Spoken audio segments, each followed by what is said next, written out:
grandson Joseph. Little Joe. Little Joe. We're here today to talk about the prized possession in the whole world, and that's the Lord. Mm-hmm. The Lord does it all, sees all, and takes care of all. And so he's going to explain to me a little on what the Lord has done for him. That's right. Yep, so we just kind of want to talk about our testimonies a little bit, and just how as one of us grows in the Lord, how we're connected through Jesus Christ and through his testimony and how I've seen him grow in the Lord and what God has done in his life, how that's just impacted me in such a strong way. And even before I started truly pressing in and pursuing God, I saw what had happened in his life and how you had such a radical change, Papa Joe. And at that time, I was struggling with smoking weed. I was struggling with anxiety and just feeling lost and hopeless. And that smoking weed was a result of an underlying issue. You know, I still had inner healing that was needed. And I think whenever you got sick in 2019, was it? 2018. I was still smoking at the time, and I saw what was going on, and that smoking was kind of an escape from, I guess, the Reality of it. The reality of it, yeah. And it wasn't until 2020, March 14th of 2020, that I quit smoking weed. And that was right when COVID hit. That was right when the coronavirus was starting up. And I remember feeling in my spirit a draw from the Lord for a couple months prior, just drawing me to him. And I knew that I didn't want to be numb any longer, knowing what was going on in the world, because I could look back in 2020. I smoked weed from December 25th of 2018 until March 14th of 2020, so a little over a year, every single day. And I look back in 2020 and I felt like I couldn't remember it, you know, like I wasn't truly present in life, because it was just an escape. It made me okay with being bored, you know. Yes, you will. And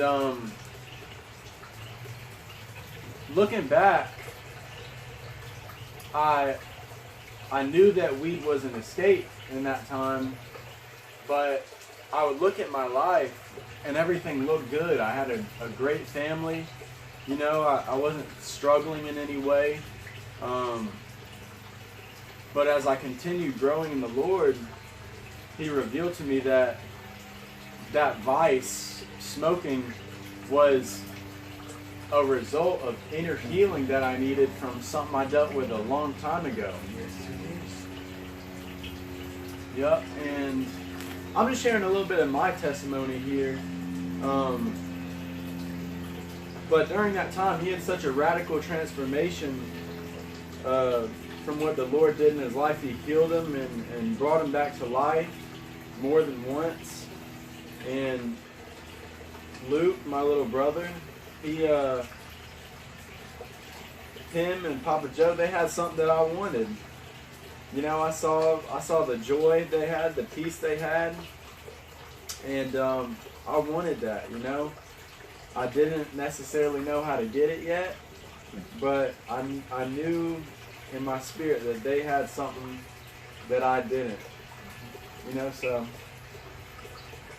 the thing about it is that there are so many young people out here today that has no one to turn to. yeah, And that's the sad part, because they go right on and on with all this bad ordeal they're into, and And there's nowhere they can truly call home, except unless they go to a church. And if you ask God for forgiveness, it won't cost you anything at all. That's right. And there's such a place called the Evangel Church here in Fuquay. The doors are always open to anyone, any age. It makes no difference. If you're in need of help, it isn't every day that you see a grandpa and a grandson sitting talking about the Lord to everybody. And believe me not, it is the grandest thing in this world. Mm-hmm. And it fills you so full of love, you feel like you're going to pop open. And that's the beauty of it. Yep.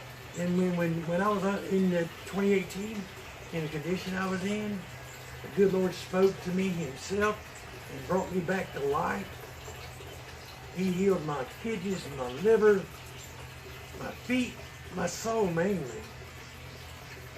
He loved me enough, and he saved me even when I was not a church-going guy, Yep. I wasn't a Christian or nothing. I knew about it. It wasn't me. And I had two grandsons that loved me enough and thought enough of me that they invited me to church. Mm-hmm. I didn't want to go, but I did, and now I love every minute of it. And if I always tell my boys, if I was any more proud of my grandsons, I'd bust. Not pop, I'd bust.